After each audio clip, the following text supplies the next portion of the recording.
tentang Roh Kudus. Arti sebuah kuasa, tentang kuasa. Tentang saudara?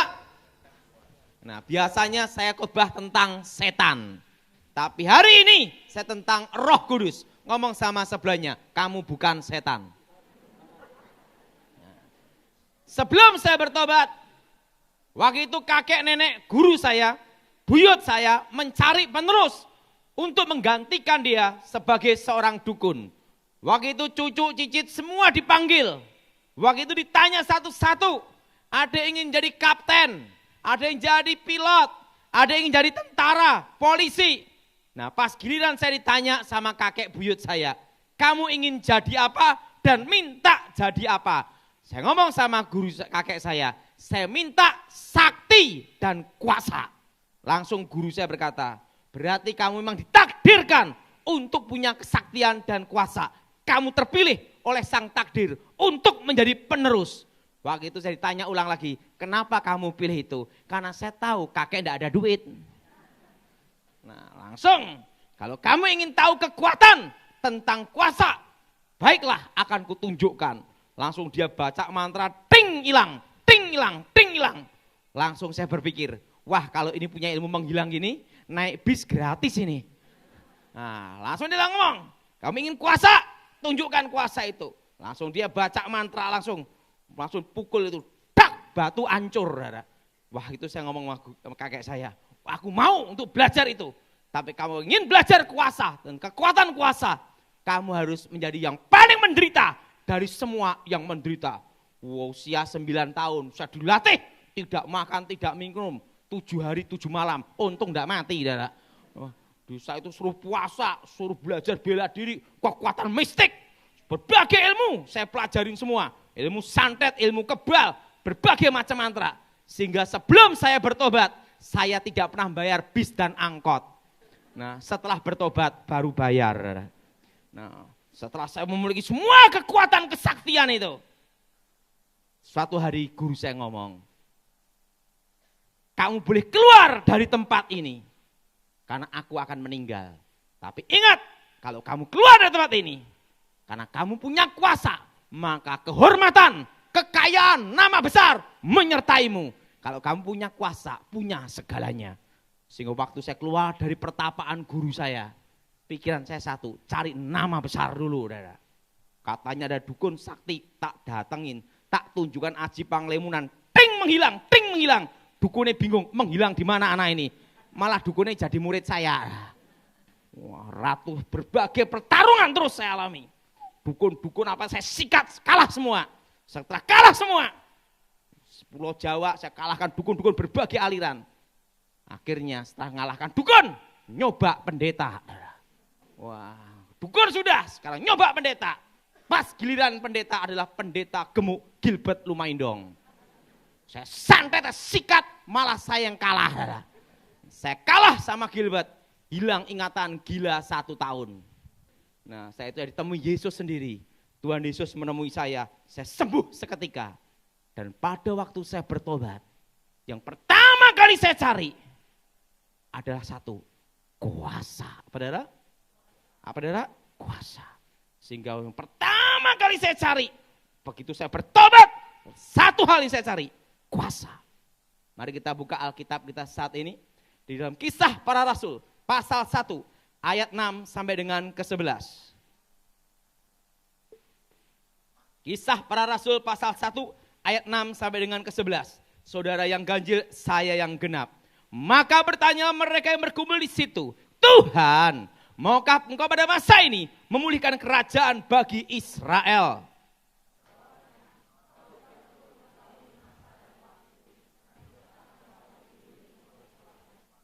Tetapi kamu akan menerima kuasa kalau Roh Kudus turun ke atas kamu, dan kamu menjadi saksiku di Yerusalem dan seluruh Yudea, Samaria dan sampai ke ujung bumi.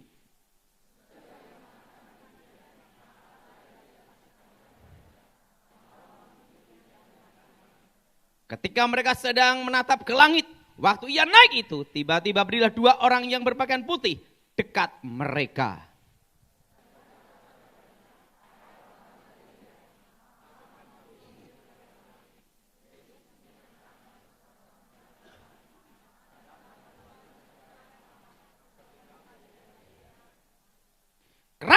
telah didirikan di muka bumi ini berdasarkan 12 rasul. Dan 12 rasul ini pun bukanlah orang profesor, doktor, kaburator, botak, bocor. Tapi 12 orang miskin. 12 orang miskin. 12 orang bukan keluarga bangsawan. Bukan keluarga kerajaan. Mereka hanya 12 orang miskin. Nelayan, pemungut cukai. Dan mereka bukan siapa-siapa. Bukan kalangan terpelajar. Mereka adalah para nelayan di sekitar Danau Galilea. Dan apa yang terjadi? Waktu mereka ikut Yesus, yang mereka inginkan terjadi perubahan nasib atas hidup mereka. Yang diharapkan Petrus menjadi menteri, Yudas jadi menteri, semua ingin jadi pejabat semua. Kenapa? 12 orang miskin. Dan apa yang terjadi? Dan 12 orang miskin ini pun adalah 12 orang gagal. Yang pertama adalah Petrus menyangkal Yesus 3 kali. Kedua, Yudas berkhianat menjual Yesus. Dan 10 rasulnya, waktu Yesus ditangkap, lari kabur semua. Artinya apa? 12 tidak ada yang benar, betul? 12 orang yang gagal. Pada waktu Yesus disalib, mereka putus asa, mereka putus pengharapan. Pada waktu Yesus bangkit, mereka punya pengharapan. Dan pada waktu Yesus menampakkan diri dan mau naik ke surga, mereka tetap bertanya, Tuhan, kapan kau memulihkan Israel? Artinya apa? Kapan kau jadi raja? Karena yang diharapkan adalah apa? Mereka menjadi para menteri. Tapi Yesus berkata, engkau tidak perlu tahu masa dan waktunya. Tapi yang perlu engkau tahu, kalau kuasa itu turun atas kamu, kamu akan jadi saksiku di Yerusalem, Yudea, Samaria, sampai ke ujung bumi. Yudas mati bunuh diri, diganti oleh Matias. Dan apa yang terjadi? Mereka memuji, menyembah Tuhan. Waktu mereka memuji menyembah Tuhan, Roh Kudus turun ke atas mereka. Petrus yang menyangkal Yesus 3 kali, diubah hidupnya. Sekali khotbah, 3.000 orang bertobat. Dan Injil itu dari Yerusalem, Yudea, Samaria, sampai ke ujung bumi, seluruh dunia. Di manakah ujung bumi? Papua. Itu ujung bumi itu Papua itu, saudara. Maka ikan banyak di Papua, ujung bumi. Saudara. Ingat, dan 12 orang gagal ini hidupnya dirubah Tuhan. Dan ingat, menggoncang seluruh dunia. Dan mereka terkenal sepanjang sejarah selama 2000 tahun. Untuk menjadi terkenal 100 tahun itu susah, betul? Ini sampai 2000 tahun. Saudara. Dan kisah tentang mereka, bagaimana mereka dirubah, sampai sekarang masih terdengar. Artinya apa? Bahwa mereka diubah oleh kuasa itu. Pada waktu saya bertobat percaya Tuhan Yesus, yang pertama kali saya cari adalah kuasa. Kenapa? Karena saya tahu, tanpa kuasa hidup saya tidak berubah. Saya di kelas paling goblok. Sewaktu pelajaran sekolah Alkitab, yaitu homiletik, hermeneutik, tentang teknik berkhotbah, guru saya sekolah berkata, Daud, kamu khotbah bagus sekali, alangkah baiknya kalau tidak khotbah. Semua alat musik bisa pegang, tidak bisa main. Nah, waktu mimpin pujian penyembahan, waktu itu guru saya gini, Daud, semua murid kayak saya, yang paling suara hancur itu kamu. Waduh, siapa tahu nyanyi enggak bisa, khotbah enggak bisa, mungkin masih ada peluang satu, ngajar sekolah minggu. Saya ngajar sekolah minggu, bubar. Langsung saya bingung, ini mau jadi apa? Khotbah enggak bisa, nyanyi enggak bisa, semua enggak bisa. Padahal menjelang ada hari Pentakosta, satu yang saya cari, kuasa yang pernah mengalahkan saya dulu, yaitu kuasa Roh Kudus. Waktu itu saya tanya sama kawan-kawan saya sekolah Alkitab, bagaimana supaya dipenuhi oleh Roh Kudus? Langsung mereka cerita, Roh Kudus adalah sumber dari 9 karunia. Kalau Roh Kudus itu memenuhi hidup kamu, maka 9 karunia itu ada di dalam diri kita. Yaitu apa? Karena sumber dari segala karunia itu Roh Kudus. Kalau Roh Kudus ada dalam diri kamu, maka 9 karunia itu ada dalam diri kamu pula. Tapi kunci untuk mengaktifkan karunia itu adalah dengan tanda mula-mula dipenuhi Roh Kudus, yaitu bahasa roh, baptisan Roh Kudus. Kamu harus mengalami kepenuhan Roh Kudus sampai kamu mengalami bahasa roh untuk mengaktifkan semua karunia. Kalau kamu mau ikut kami, saya ikut mereka. Waktu saya ikut mereka, mereka memuji menyembah Tuhan, haleluya, haleluya. Mereka keras sekali nyanyinya. Tiba-tiba ada bunyi ledaan. Buar. Teman saya berkata, Roh Kudus datang. Sembah dia, wah aku ya bingung. Haleluya, haleluya. Tiba-tiba lagi, buar, kok 2 kali. Di Alkitab sekali ya. Ini 2 kali. Wah saya penasaran itu. Saya buka mata. Nggak taunya tetangga tempat sekolah teriak-teriak lempar batu bata. Wah saya kecewa sekali tuh. Udah. Turun dari situ. Gimana? Batu bata yang datang. Daud, kamu kurang rindu. Gimana ndak rindu sampai dilempar batu bata? Ikut kami. Wah saya ikut lagi. Haleluya, haleluya. Tiba-tiba ada cahaya terang. Saya ngomong sama teman saya lagi. Ada cahaya terang. Itu kemuliaan Tuhan. Sembah dia. Saya bingung. Haleluya. Kok 1 jam terang terus? Saya buka mata. Tak lihat. Teman saya sekolah Alkitab. Cekikian. Bawa lampu senter besar begini. Waduh. Waduh, bingung saya. Saya ngomong sama mereka, gimana? Mereka ngomong lagi, kamu kurang kudus. Kurang rindu. Gimana kurang rindu? Kena lampu senter juga. Ini lagi, kamu doa. Doanya seperti ini. Haleluya Yesus. Lawat, curahkan, nyatakan. Doa ngecek. Tak lakukan itu sampai ke seleo. Langsung mereka ngomong lagi. Gimana ini sampai ke seleo? Belum ada apa-apa. Wah gini aja. Kalau Roh Kudus datang, itu seperti aliran listrik. Mak greng, greng, greng.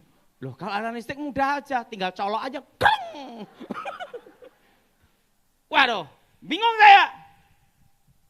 Akhirnya saya ambil keputusan sendiri. Setelah lewat 10 hari Pentakosta, enggak ada apa-apa. Saya cari Tuhan sendiri. Saya doa. Kuncinya 1, rindu. Saudara, saya cari Tuhan. Karena saya tahu yang bisa mengubah hidup saya. Hanya Roh Kudus. Yang bisa mengubah hidup para rasul adalah Roh Kudus. Saya mulai menyembah Tuhan. Saya sembah Tuhan. Oh, haleluya, haleluya. Saya sembah Tuhan. Tiba-tiba atap hilang. Syak. Ada suara. Daud, Daud, Daud, Daud. Langsung saya buka mata. Kenapa buka mata? Karena di tempat saya sekolah Alkitab banyak yang ngerjain. Kalau ada anak yang baru bertobat, datang. Tuhan ampuni dosaku. Temannya di belakang berkata apa? Sudah ku ampuni anakku. Gitu. Karena di tempat sekolah Alkitab itu, yang bertobat ada, yang belum bertobat banyak. Kumpul jadi satu. Makanya kalau doa makan, serahin saya pasti cepat. Kenapa? Pengalaman. Waktu doa makan di sekolah, haleluya Yesus, oh terima kasih. Buka mata hilang semua. Dada. Waduh. Nah, di situ saudara. Saya buka mata. Suara apa ini? Saya lihat jendela, lihat semua. Buka mata gini. Daud, Daud, Daud, Daud, Daud. Jutaan manusia menantimu. Engkau akan berkhotbah. Tuhan, kalau engkau ini bicara, saya buka mata. Wah sadar saya, itu Tuhan benar. Dada. Bukan lampu senter lagi. Dada. Atap hilang. Dada. Daud, Daud, Daud. Jutaan manusia menantimu berkhotbah. Tuhan, aku enggak bisa khotbah. Aku nyanyi enggak bisa, khotbah enggak bisa. Di kelas paling goblok. Gimana ya Tuhan? Tuhan bicara sama saya, aku tidak cari orang pandai dan tidak cari orang bodoh. Tapi aku mencari orang yang mau untuk kupakai. Saya ngomong sama Tuhan, Tuhan, daripada tidak ada yang pakai aku, pakailah. Bangkit berdiri. Tiba-tiba ada saya aliran listrik, swas. Mulut saya, bahasa roh, bahasa Cina, bahasa Inggris, bahasa Ibrani, bahasa Yunani. Kalau kita kepenuhan Roh Kudus, pikiran ini sadar. Pak, kalau enggak sadar gimana? Kesurupan. Dipenuhi Roh Kudus itu sadar. Wah, tangan saya gerak. Di situ ada api yang menyala dalam diri saya. Api yang menyala. Langsung gerak gini. Wah, itu saya penuhi Roh Kudus. Saya keluar dari ruangan itu. Setelah dipenuhi Roh Kudus bingung. Cara ngalirkannya gimana? Langsung saya konseling sama teman saya sekolah Alkitab. Gimana supaya kuasa itu bekerja? Langsung dia ngomong gini. Kalau Roh Kudus ada dalam diri kamu, maka 9 karunia itu ada dalam diri kamu pula. Untuk menanti, untuk diaktifkan. Dan cara mengaktifkannya yaitu kamu harus melangkah. Melangkah gimana? Kamu tahu keran air. Kalau keran air ini baru, tidak pernah dipakai bertahun-tahun. Waktu dibuka, mampet, macet. Tapi kalau keran air itu digunakan setiap hari. Waktu dibuka, langsung deras. Demikian kuasa itu. Kamu harus melangkah dulu. Kamu ingin apa? Saya ingin melihat mukjizat kesembuhan. Mudah itu. Cari orang sakit. Di mana? Rumah sakit. Waduh. Saya cari rumah sakit Panti Kosala, Solo. Saya langsung berpikir. Pertama kali belajar. Cari yang ringan-ringan dulu. Sakit ambeien. Panti Kosala. Ada Abdul Tholib. Wah, Siti Aminah. Waduh. Banyak yang tidak seiman. Yang seiman aja susah, apalagi tidak seiman. Ada yang Kristen. Tak datangin saudara. Anda percaya Yesus? Percaya. Sembuh? Sembuh. Sakit apa Anda? Saya sakit tipes kronis komplikasi. Hah? Dokter berkata tidak boleh duduk dan tidak boleh berdiri. Karena virusnya itu menggerogoti usus tipis. Kalau berdiri duduk rontok. Langsung saya doa dalam hati, Tuhan ngapain percobaan pertama berat banget. Waduh. Anda percaya Yesus? Percaya. Yuk kita doa. Doa. Langsung saya bahasa roh. Gerak-gerak badan semua. Maka saya tahu kalau doa goyang-goyang itu tanda tidak yakin. Kenapa? Supaya supaya yakin. Tiba-tiba Tuhan bicara sama saya. Daud, suruh dia bangkit, berdiri, lompat. Hah? Langsung saya ngomong gini, Tuhan ini suaramu atau bukan ini? Ini kalau bukan habis didoain mati masuk penjara. Jadi belum praktek udah mati, masuk penjara dulu ini. Orangnya udah mati dulu. Didoain mati gimana? Saya bingung. Kalau saya tidak melangkah, kuasa itu tidak bekerja. Tapi kalau melangkah, kalau sembuh, kalau masuk penjara gimana? Saya ambil keputusan. Ya udahlah, kalau mau masuk ke penjara nasib udah. Saya doa. Anda percaya Yesus sembuh? Waduh, yang doain aja takut gimana lah? Tak bangkit, tak suruh berdiri, tak lempar. Saya dalam hati saya, oh Tuhan, kehendak-Mu yang jadi. Dia berdiri, enggak mati, sembuh. Langsung dokter datang, perawat datang, cek sembuh. Langsung saya lihat tangan saya. Wah, sakti nih.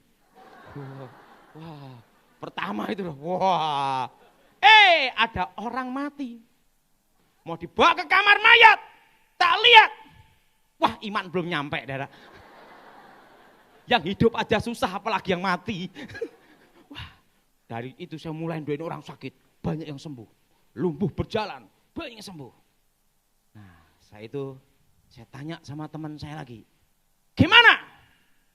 supaya karunia membedakan roh bekerja. Karunia nubuatan bekerja, karunia penglihatan bekerja. Kawan saya ngomong gini, itu mudah. Kamu pelayanan pelepasan, kamu kan khotbah kurang bisa.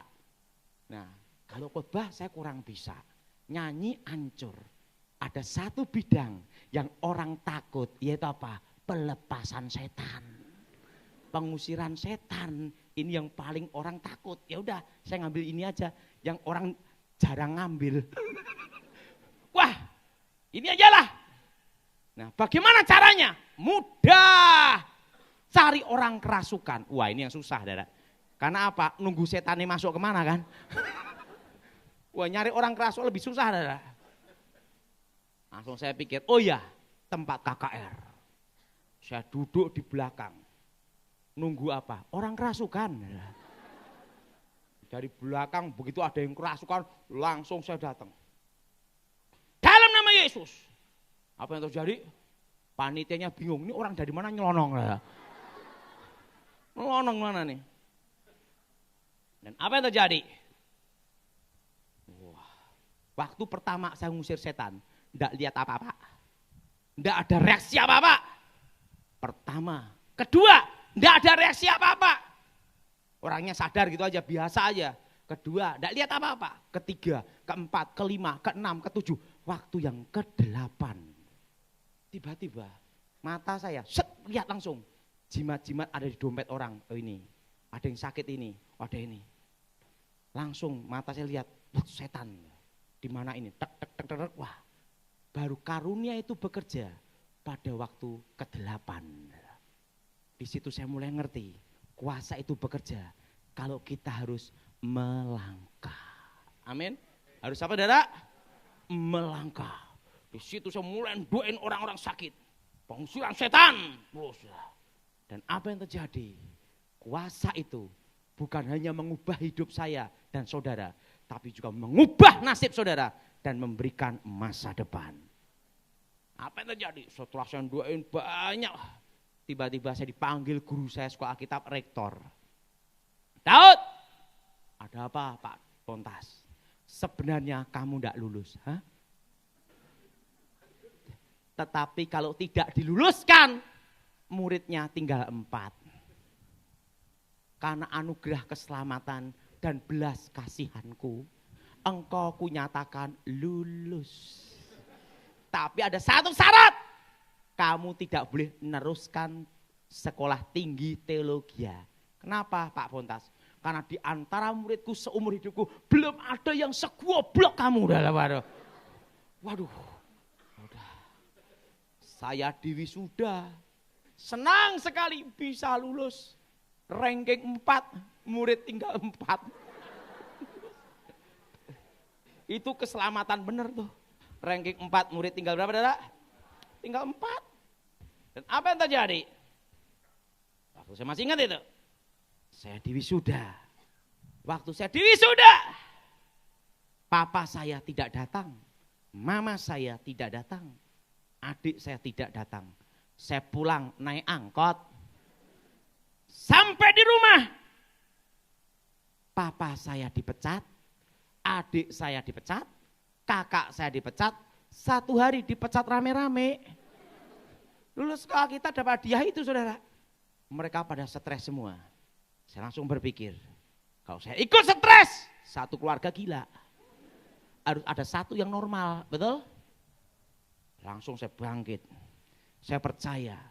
Kuasa itu menyertai bukan hanya di pelayanan, tapi bisa mengubah nasib seseorang, memberikan masa depan. Langsung saya doa, kalau saudara ada masalah atau tantangan berat apapun dalam hidup saudara, langkah yang pertama, cari Tuhan. Saya cari Tuhan, saya sembah Tuhan. Haleluya Yesus, haleluya, saya sembah Tuhan. Tiba-tiba Tuhan bicara sama saya, Daud, ada apa Tuhan? Apa yang di tanganmu lakukan dengan setia. Ada plastik bekas gula di tangan saya. Tuhan, apakah aku mau jadi pemulung? Mantan paranormal dukun sakti bertobat jadi pemulung. Dan Tuhan bicara sama saya. Dengan tanda salib inilah kamu akan menang. Langsung saya ambil plastik itu, saya nemuin mama saya. Mama, saya mau kerja plastik. Nah ini plastiknya, Tuhan tunjukin ke saya. Ini bekas gula no gitu. Nah, ini ada uang 100.000. Kalau kamu berhasil, berarti Tuhan menyertai kamu. Kalau gagal, modal terakhir.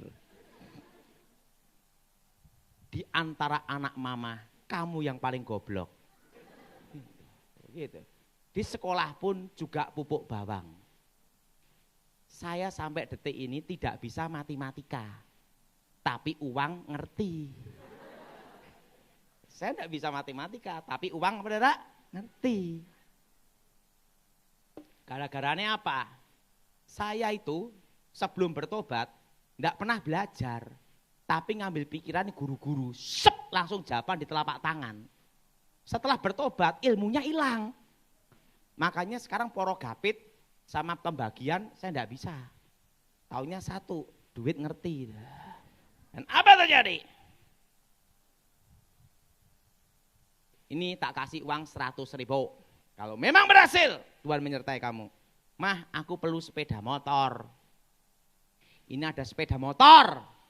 Tapi ingat, kreditannya ndak bisa bayar kita. Kamu yang nerusin. Loh mah, 100.000 suruh nyicil kendaraan juga gimana? 100.000 tak belikan plastik. Di balong, plastik kilap. Saya beli satu sak, 25 kilo. Langsung saya berlutut. Ingat, sesuatu yang dilandaskan dengan kekuatan doa, itu ada kuasa. Itu gunanya kita kepenuhan Roh Kudus. Saya pegang plastik itu, bekas gula itu, doain. Saya datang ke gereja, saya berdoa. Saya naik motor. Saya masih ingat itu motor itu. Naik motor Alfa. Alfa yang zaman dulu kayak butut itu, saudara. Nah, saya kelilingan plastik, saudara. Tiba-tiba Roh Kudus memberitahu saya, kamu jualan di pasar ini, belok gang sini. Tak ikutin, saudara. Satu-satu gitu. Itu dari omset 25 kilo, untung 3.000, 5.000. Naik jadi 50 kilo, naik jadi 1 kintal, naik jadi setengah ton, naik jadi 1 ton, 2 ton, 3 ton, puluhan ton, sampai jadi pabrik. Dari saya lahir sampai sekarang saya umur 42, saya tidak pernah utang bank. Saudara boleh cek bank seluruh dunia tentang saya, pasti seputih salju. Saya tidak ada utang bank, seumur hidup saya tidak pernah utang bank ya, tidak pernah. Terus jadi pabrik. Di situ saya mulai doa. Nah, setelah itu saya kendor pelayanan. Saya tidak mau jadi hamba Tuhan, penting dukung pelayanan aja. Karena jadi pendeta itu banyak proyek thank you. Proyek terima kasih. Capek-capek doain dalam nama Yesus. Pulang, angkot, bis, bayar sendiri. Banyak thank you aja. Waduh susah sekali jadi hamba Tuhan. Saya udahlah, saya mau bantu pelayanan aja sama bisnis. Tiba-tiba saya ditelepon. Daud, haleluya. Gilbert ini. Daud, saya dengar kamu bisnis plastik sukses ya kawan. Hahaha gitu lah. Saya takut satu dikirim sekolah lagi dah. Daud, kamu harus pelayanan. Tuhan memanggil kamu. Iya Pak Gilbert, kamu ke Jakarta ya? Baik Pak Gilbert. Ya, ke Jakarta. Langsung Gilbert ngomong saya, haleluya. Kamu kesaksian ya kawan? Iya. Kamu pelayanan. Waduh Pak Gilbert, bingung saya Pak Gilbert. Pabrik saya gimana Pak Gilbert? Karena pabrik plastik itu 3 shift, 24 jam. Kalau Jumat, Sabtu, Minggu libur, waduh rugi dah. Kenapa rugi? Listriknya adalah bisa ada hafalnya adalah. Waduh gimana nih? Ini 24 jam, 3 shift gini-gini. Saya pikir-pikir gimana ini? Nah langsung gini, kawan, Tuhan manggil kamu, sudah memberkati kamu. Ingat, kalau Tuhan marah, semua habis. Wah ya benar juga. Waduh benar juga.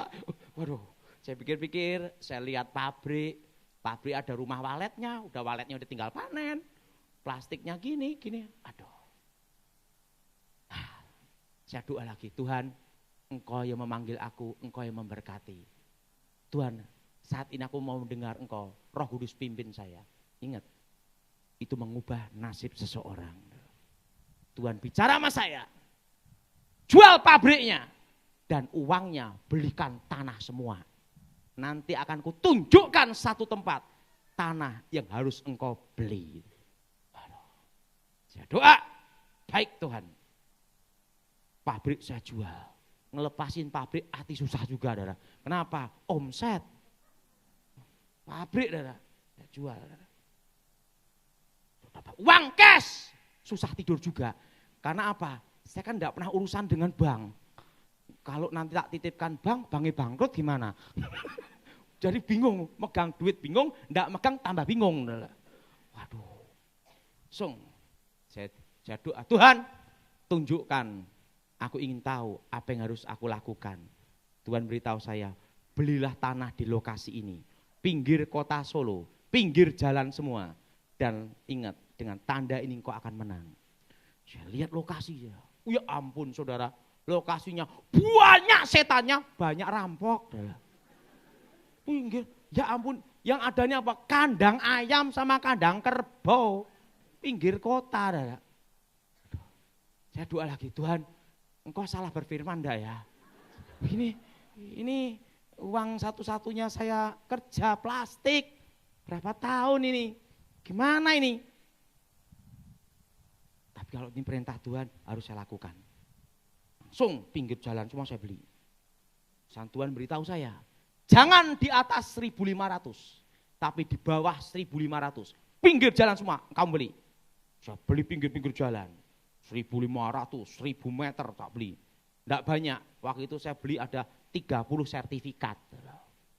Pabrik jual panas semua. Setelah jual tanah itu semua, saya doa lagi, Tuhan, aku udah ngikutin petunjukmu. Itu tempat saudara, ya ampun setannya banyak banget. Setiap malam ada pohon bambu, setan ini, lari itu orang saudara. Ada lagi di pohon sawo, krocok, gendruwo kencing, lari semua. Wah langsung saya, wah ini tanah tak usir setannya dulu. Saya doa pengusiran setan tak usir keluar, dalam itu setan keluar. Begitu setannya keluar, sekarang mikir rampoknya. Dara. Karena setiap malam itu ada kerampokan, begal banyak di situ. Dara. Orang tidak berani beli tanah situ. Dara. Ya udah saya beli. Saya beli 300.000, 200.000, 100.000 tak beli semua. Dara. Uang dari pabrik saya jual itu. Dara. Dan apa yang terjadi? Setelah itu, tak bikin kandang ayam. Jadi nanti kalau ada yang ngerampok, petok ayam dah. Wah, kandang ayam, udah sudah bikin dah. Dah. Berapa tahun kemudian, saya duduk gini, wadah. Datang traktor, datang bulldozer, datang alat-alat berat. Wah, datang semua di daerah tanah situ. Enggak taunya apa? Tanah yang Tuhan tunjukkan ke saya itu pintu tol. Jadi jaraknya itu dari pintu tol itu 500 meter, 200 meter, 300 meter. Sekitar pintu tol semua. Itu tanah dari harga 200.000 jadi 3 juta.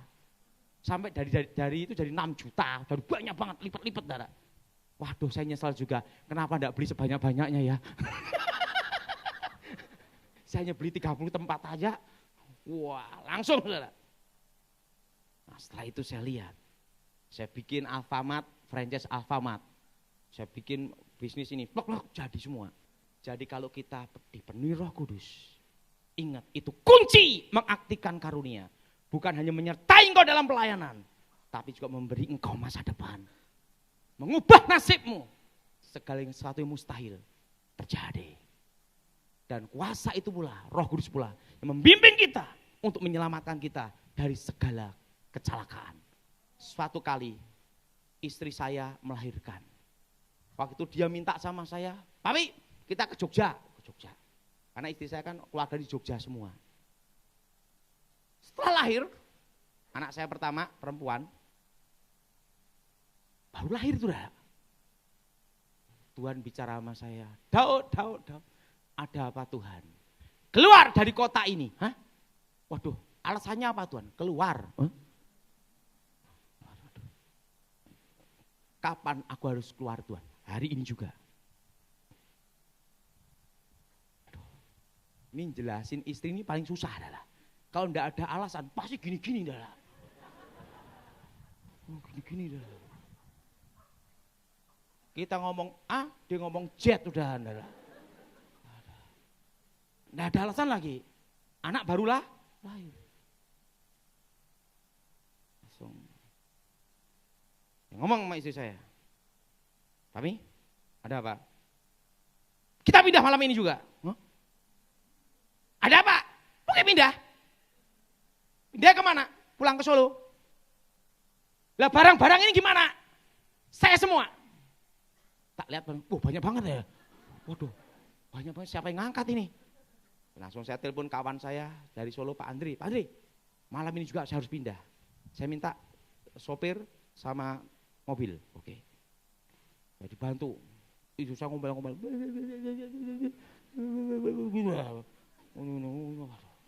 Sampai telinga saya. Ini masih bayi. Waduh. Udah, mobil CR-V. Mana mobil itu enggak saya jual, walaupun udah umurnya udah dari mobil tahun 2002 adalah. Punya kenangan adalah. Mobil. Di situ piring, panci, erok-erok, semua di mobil. Jadi kalau naik mobil, gelundang. Wah, istrinya tambah. Di mobil tambah gini dia. Kenapa? Tenang. Keblegong. Karena apa? Dia gini karena apa? Piring-piringnya itu loh. Mak gelundang gitu di mobil loh. Waduh. Apa yang terjadi? Udah sampai Solo. Tak rapiin semua. Karena dia ngomel, saya sendiri ngerapiin. Tiba-tiba waktu ngerapiin Tuhan bicara lagi. Beli bahan makanan sebanyak-banyaknya, simpan. Ada apa toh Tuhan? Wis lakukan aja lah. Lakukan lah. Beli beras, buah apa semua. Tak pikir, areng. Loh, tapi ini areng itu apa? Nanti kalau mami susah kompor atau minyak, tinggal kipas-kipas. Saya beli areng, daging semua. Setelah selesai, saya doa lagi. Tuhan bicara, setelah engkau keluar dari kota itu, malam ini juga, aku akan menginjakkan kakiku di Jogja, laut bergelora. Ada apa ini? Kaget saya. Malam itu juga gempa bumi. Tempat yang ditinggali istri saya sama saya dekat situ hancur. Nah, keluarga istri saya dari Jogja lari ke Solo. Wah, lari ke Solo. Karena apa? Cari bahan makanan enggak ada. Rebutan semua. Keluarga istri saya datang sampai rumah, kok ada beras, ada Indomie, ada areng lagi. Banyak ini nih. Nah, loh kok bisa siap banget gitu gimana? Saya disuruh Tuhan untuk nyiapin semuanya. Ngomong gini, kalau Tuhan ngomong harusnya ngomong ke kita.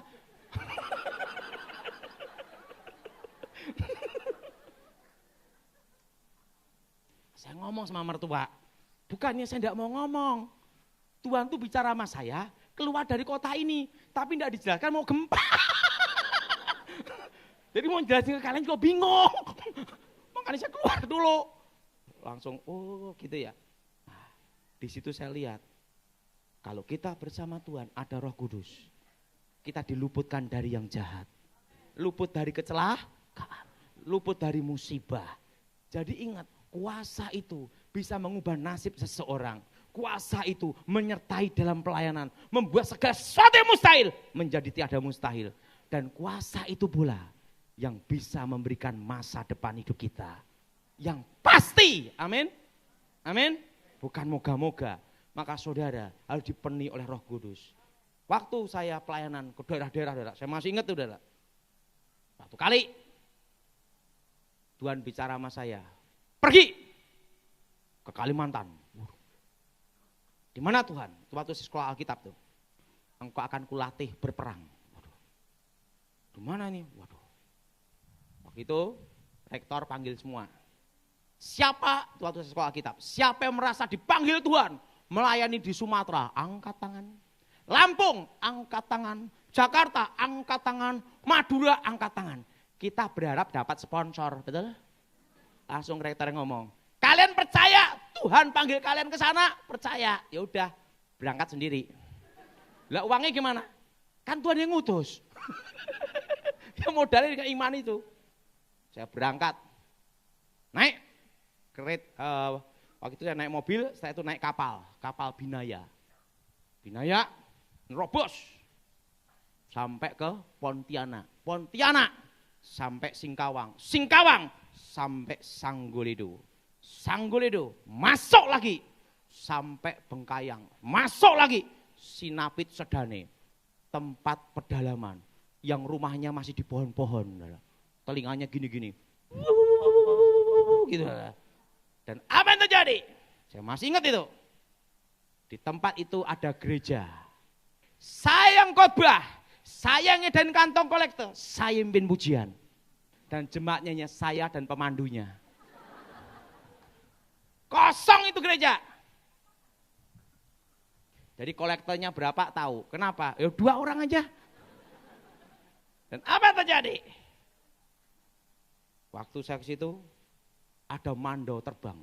Di sana itu kalau ada bila mangkok merah berjalan, itu perang. Dan yang berkuasa di sana itu kepala suku, kepala adat. Kalau udah gini langsung perang. Dan di sana waktu itu saya dikasih tahu ada kanibal, orang makan orang. Penggal kepala. Itu zaman itu. Jalan robos hutan, 1 malam itu jalan kaki. Tiba-tiba ada mandau terbang. Teng! Terbang itu. Langsung saya doa, dalam nama Yesus, jatuh mandaunya. Datang anak muda, gimana ilmu daya? Wah itu mainan saya sejak SD.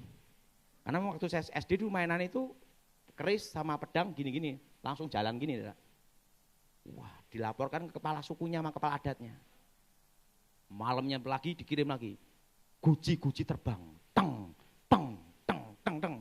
Langsung saya doa, dalam nama Yesus, jatuh semua. Begitu jatuh semua, anak muda ini datang lagi. Gimana ilmu daya? Itu mainan saya sejak SMP. Wah marah itu kepala suku kepala adat. Hari Minggu kebaktian, penuh darah. Bawa mando gini semua darah. Wah, mando darah. Di hutan itu darah, tengah hutan. Dan di sana enggak ada polisi.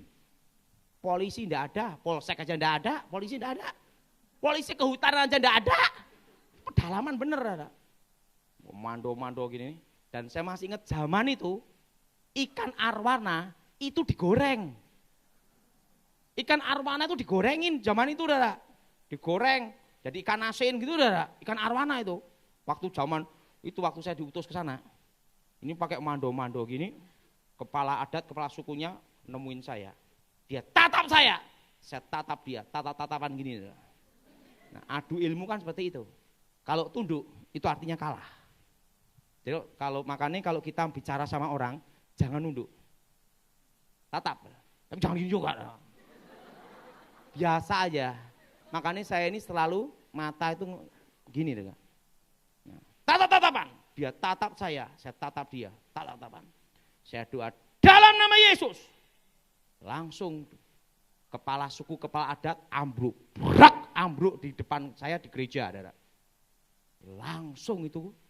Orang-orang Dayak di pedalaman gini, kita ikut pendeta sakti.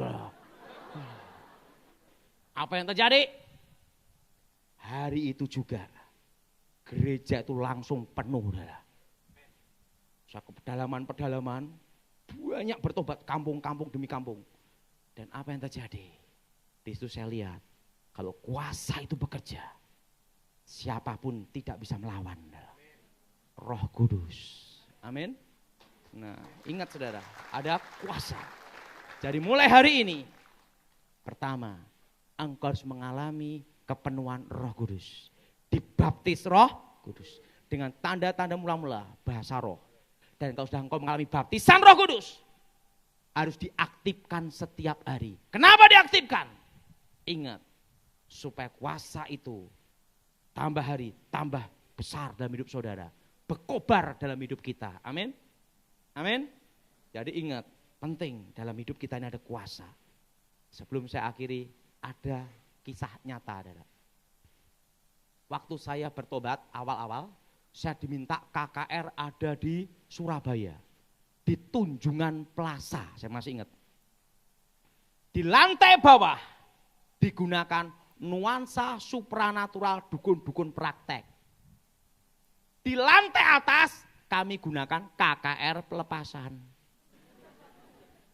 Di lantai bawah, lantai atas. Dan waktu itu temanya ngeri, Mama Panitia, mantan dukun santet. Boleh coba, gitu dah. Dikasih itu dah. Sama panitianya, kacau itu dah. Boleh coba gitu lah. Nah, orang-orang yang di lantai bawah, dukun-dukun sama pasiennya, dikira di lantai atas itu demonstrasi ilmu santet. Dari bawah, nyasar semua, masuk lantai atas. Saudara. Itu kejadian, saudara. Dan apa yang terjadi? Itu di TP, Tunjungan Plaza, tahun 99, tidak bisa saya lupa itu. Saudara. Awal-awal saya pelayanan, awal saya bertobat. Tuh. Dan apa yang terjadi? Ini tempat KKR, depan itu jual beli jimat. Di tempat KKR itu ada yang bawa keris, bawa tombak, gini dah. Lah dukunnya nyasar semua masuk situ dah. Nah, pembicaranya ada 3. Saya pembicara yang paling muda. Satu lagi pendeta yang senior, dia ngomong saya, Daud, saya belum pengalaman waktu itu. Kami ini senior, Anda ini junior. Karena Anda junior, kami memberi kesempatan.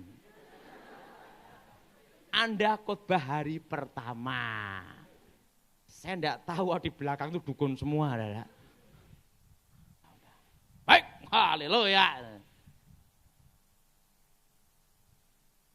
Saya lihat ke belakang, ya ampun. Ada yang pakai kupluk, keris, tombak, sana jual beli jimat. Naik ke mimbar, saya berdoa, Tuhan, waktu dulu aku nyantet Gilbert seorang diri. Apa setelah saya bertobat mati rame-rame disantet orang? Waduh. Wah ini berat banget. Aduh. Saya doa, dan Tuhan bicara sama saya. Daud, ada apa Tuhan? Katakan. Siapa yang punya ilmu santet, keluarkan semua. Siapa yang punya jimat, keluarkan semua. Saya ngomong sama Tuhan, Tuhan, ini suaramu atau bukan ini? Ini kalau bukan mati bener. Tuhan ngomong, katakan. Alkitab taruh gini, saya doa, Tuhan, di rumah Bapa banyak tempat tinggal. Sediakan aku rumah yang terbaik. Saya pecah mata. Siapa yang punya ilmu santet, keluarkan semua. Yang punya ilmu gaib, keluarkan semua. Tapi pecah mata. Tiba-tiba saya lihat ada angin, peng, peng, peng, peng, kencang sekali, tiupan, bet, bet, bet, bet, bet. Saya buka mata. Jadi saya khotbah tutup mata. Akhirnya ada angin-angin itu, saya buka mata. Saya lihat tiang awan, tiang api. Itu paku-paku jarum-jarum berterbangan, beng, beng, beng, beng, beng, beng, beng. Langsung di sekeliling di mimbar itu, saudara, itu paku jarum banyak banget, saudara. Dan hari itu yang bertobat 400 orang. Langsung. Dan apa yang terjadi? Hari yang kedua, pendeta yang senior ngomong, sudah aman, saya yang khotbah.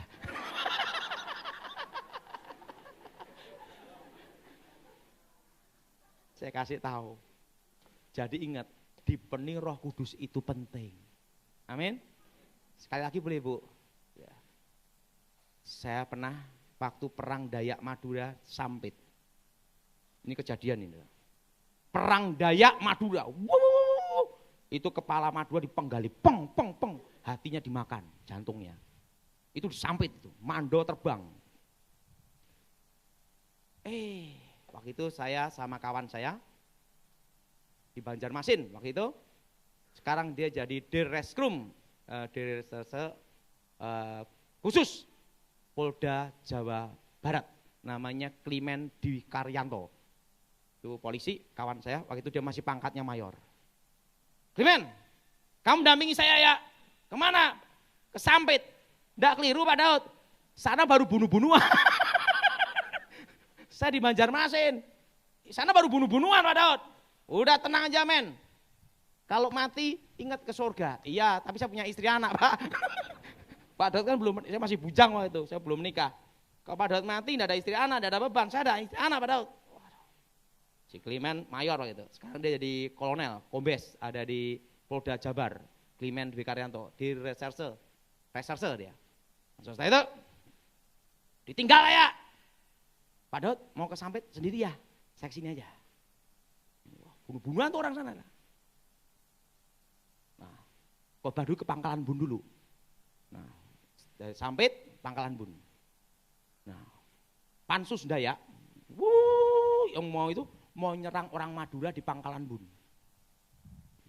Dipimpin nih, itu kan ada Pangkalima Burung, Pangkalima Angin, Panglima Angsa. Wah, perang tuh dah sana, bunuh-bunuhan di Sampit. Nah, waktu ada di Pangkalan Bun, KKR, doa pelepasan. Nah, waktu KKR ditulis mantan dukun santet gitu lah. Yang ngejar orang Madura ini ikut KKR. Ikut KKR, bawa mando-mando itu di KKR. Habis bunuhin orang-orang Madura. Nah, ketua panitia, dikira ketua panitianya itu saya. Baru ngomong-ngomong gini, di mimbar disantet sama orang Dayak. Yang kepalanya Pansus Dayak itu, saudara. Santet, shut, jatuh, saudara. Jatuh langsung ketua panitia. Wah, ini belum khotbah, udah ketua panitia jadi korban bencana alam. Saudara. Langsung ambruk. Langsung Tuhan bicara sama saya. Daud, katakan, yang punya ilmu santet, yang ngirim ketua panitia, suruh ngirim ke kamu. Wah, saya gini, Tuhan ini baru perang ini. Perang Dayak Madura. Tapi kamu katakan, perang ilmu, bukan fisik, bukan badan. Jadi silahkan kirim ilmu kalian, tapi bukan perang fisik, bukan adu jotos atau adu pedang, tapi perang ilmu, perang roh. Wah, saya pas bunuh-bunuhan di depan, gimana ini KKR? Ya, khotbah, saya ngomong, itu ketua panitia namanya Daud Tony saya. Sekarang yang ngirim ilmu hitam, ilmu santet ke ketua panitia, kirim ke saya semua. Gitu. Dalam hati saya, aku punya pengalaman di Surabaya, yang ini moga-moga terjadi lagi. Hari yang kedua, bang, wah itu udah kirim, kayak angin, 1 jam saya khotbah, dikirimi ilmu hitam semua sama mereka, yang orang-orang Dayak ini. Setelah 1 jam, gantian saya, dia ngirim saya terus. Saya kan 1 jam selesai khotbah, saya ngomong, yang ngirim saya datang ke sini semua. Wah, datang, Dora. Buat mando-mando di ini, Dora. Langsung saya ngomong, haleluya, brek, ambruk semua, Dora. Bertobat semua, Dora. Ingat satu hal, kuasa, Dora. Apa, Saudara? Jadi ingat, kita harus mencari kuasa Tuhan. Dipenuhi oleh Roh Kudus, dituntut oleh Roh Kudus. Bukan hanya mengubah hidup saudara, tapi juga memberikan masa depan. Yang sesuatu yang mustahil terjadi. Mari kita bangkit berdiri saat ini.